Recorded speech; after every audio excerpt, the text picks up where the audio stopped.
quiere oír. Con el auspicio de Omni Hospital cuenta con OmniLab, un laboratorio clínico con tecnología avanzada que garantiza sus resultados. Estamos avalados por normas de calidad nacional e internacional.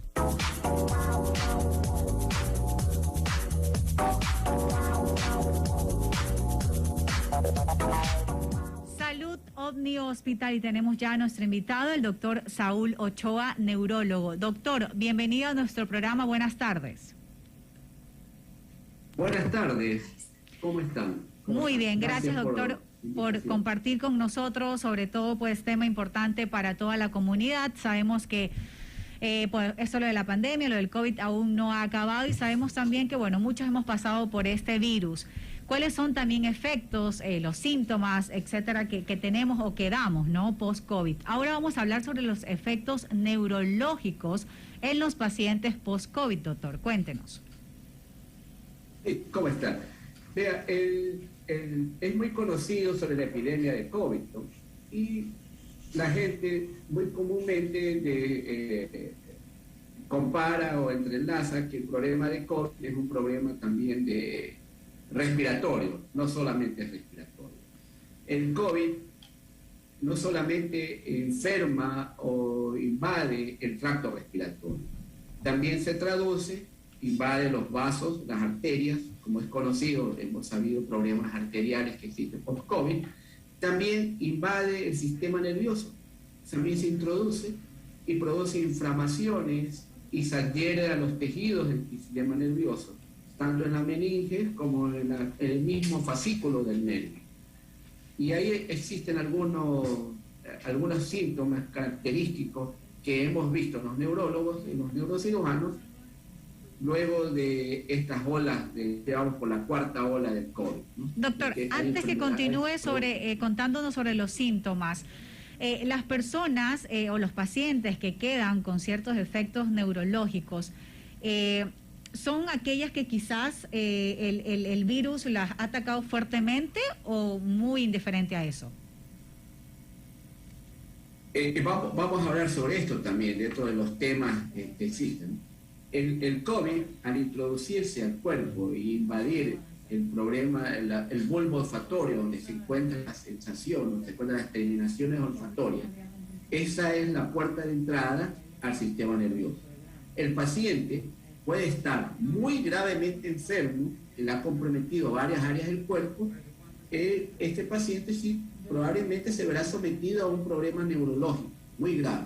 Pero también ha habido los pacientes, las personas que no tienen un compromiso respiratorio grave, que no tienen un compromiso vascular grave y que han debutado primero con problemas neurológicos. Ha habido síndromes de neuropatías. ¿Qué es neuropatía? Es la inflamación de la fibra nerviosa produciendo dolor. Un tipo de dolor que es electrizante, que es quemante, que a veces como sensaciones de hormigueo molestosos, que están perennes. Y estos pacientes se han exacerbado esa sintomatología, neuralgias. Hay muchas neuralgias. Nos han llegado neuralgias del trigémino, neuralgias del suboccipitado o de Arnold, o polineuropatías similares a pacientes con diabetes, que me molestan las manos, me molestan las plantas de los pies, las palmas de las manos, los deditos. Han habido estos casos, son dolores neuropáticos que afectan las fibras nerviosas.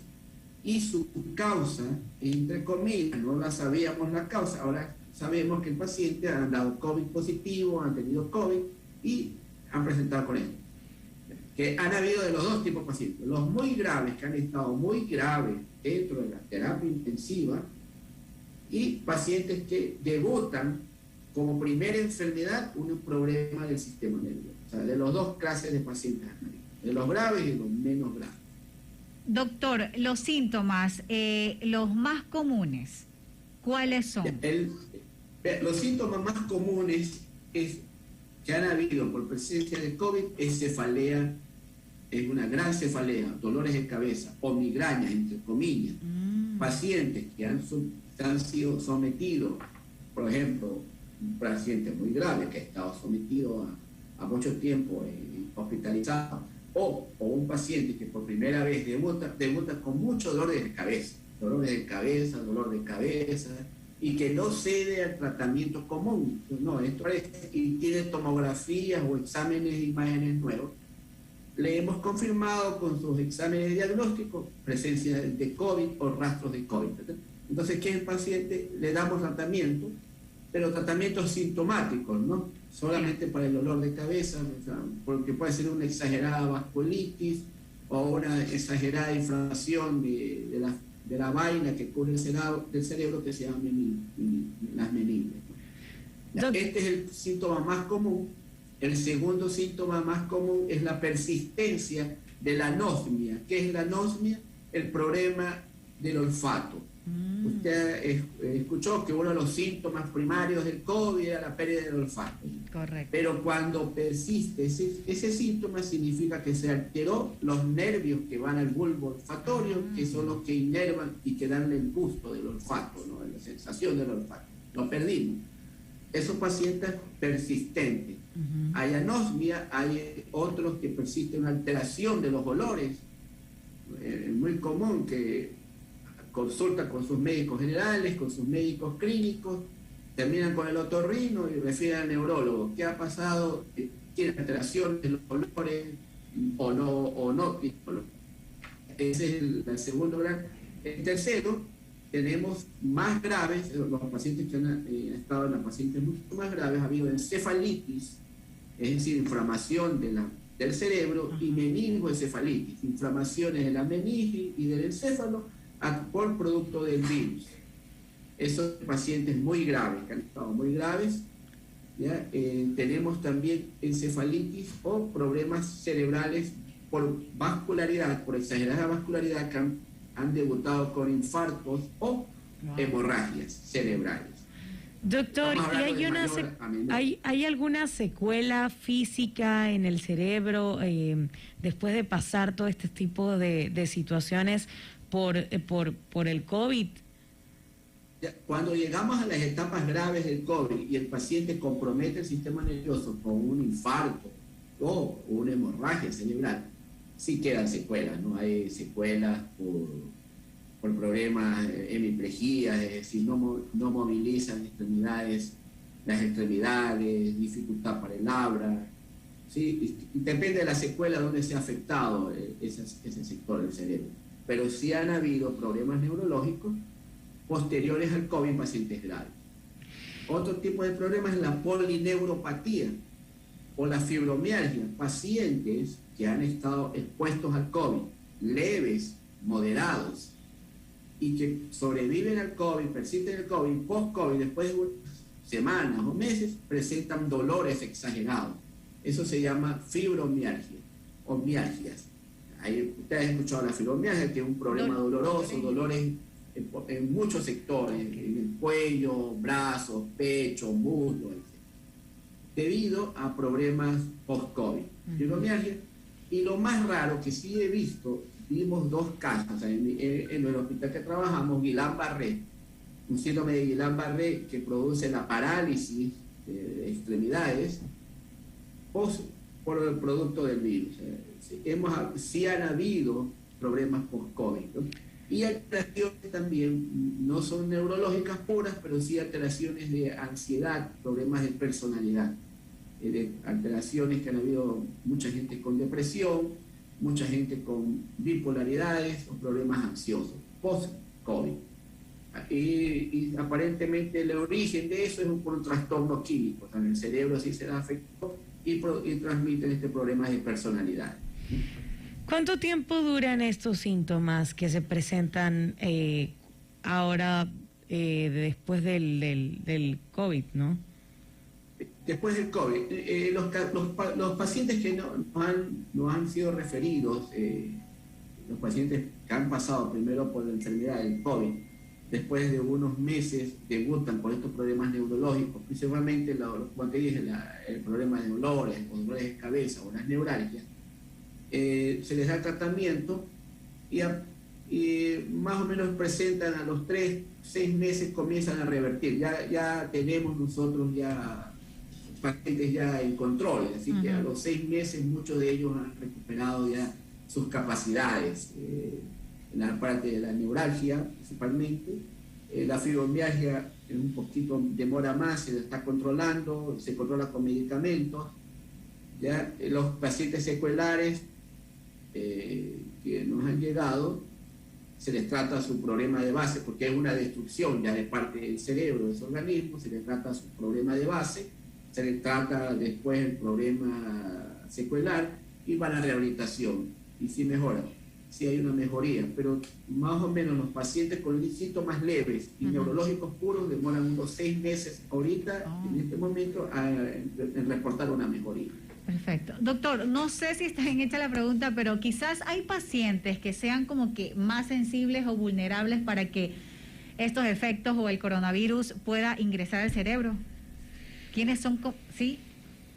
Se ha hecho estudios, yo por aquí tengo un estudio revisado en los pacientes, ¿no?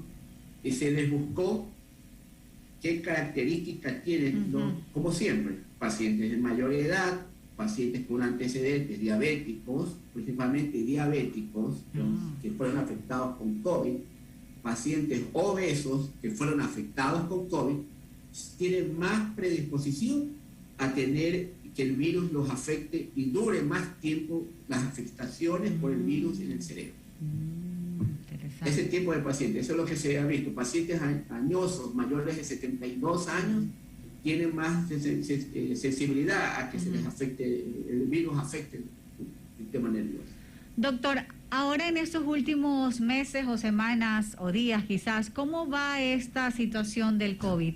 ¿Ha bajado? ¿Vamos mejorando? ¿Qué está pasando? Usted obviamente que está en primera mano. Ya, como fuera de la conversación neurológica y la epidemia, que todos los meses nos ha apasionado y vemos lo que sucede y estamos preocupados de lo que sucede. La última ola del COVID de diciembre, enero, producto del Omicron, ha disminuido, ¿no? Ha disminuido, ya no se observa las camas ocupadas, ni las colas de la gente haciéndose los exámenes o buscando medicamentos. Está controlado en este momento. Qué bueno. Ha bajado totalmente. Claro. Las camas de UCI, tenemos ya camas de UCI para otro tipo de pacientes. Yo soy neurocirujano y yo trato pacientes a veces muy graves y a veces no teníamos dónde ponerlas por las camas ocupadas por pacientes. Ahorita sí tenemos camas disponibles en la UCI. Bueno, gracias a Dios va bajando, ¿no? Toda esta ola, pero hay que seguirnos cuidando como sabemos y sobre todo para toda esta situación, mira, de los efectos neurológicos en los pacientes post-COVID. Y sobre todo que es importante ver las secuelas que nos ha dejado el COVID, porque nosotros muchas veces nos contagiamos y como no tuvimos síntomas muy fuertes, entonces dejamos pasar. Pero hablar de estos temas, de estas secuelas en el tema neurológico es súper importante. Así es. Doctor, pues una invitación, supongo, recuérdanos también sobre todos los exámenes, tratamientos y todo lo bueno que tiene el Omni Hospital. Tenemos en este momento, nosotros hemos invertido en modernización de nuestras áreas, tenemos tomógrafos de última generación, tomógrafos nuevos, un nuevo resonador, equipos de rayos X portátil para quirófano y monitoreo. Nosotros tenemos ya monitoreo multiparámetros para medir presión en mi área. Hemos modernizado y nos está llegando un nuevo microscopio para el área neurológica. Perfecto. El OMNI está invirtiendo y para el beneficio de todos ustedes, de los pacientes, de las familias, de los amigos, de todos, tener un hospital donde podamos, que confíen en nosotros y podemos tratarles sus enfermedades. Perfecto, doctor. Muchísimas gracias por su tiempo con nosotros y traernos este tema muy interesante para toda la comunidad. Gracias a ustedes. Perfecto, esto fue Salud Omni Hospital. Conversamos con el doctor Saúl Ochoa, neurólogo, sobre estos efectos neurológicos en los pacientes post-COVID. Un tema sumamente importante y necesario. Esto llega gracias al Omni Hospital. Perfecto, con esto sí, antes de finalizar,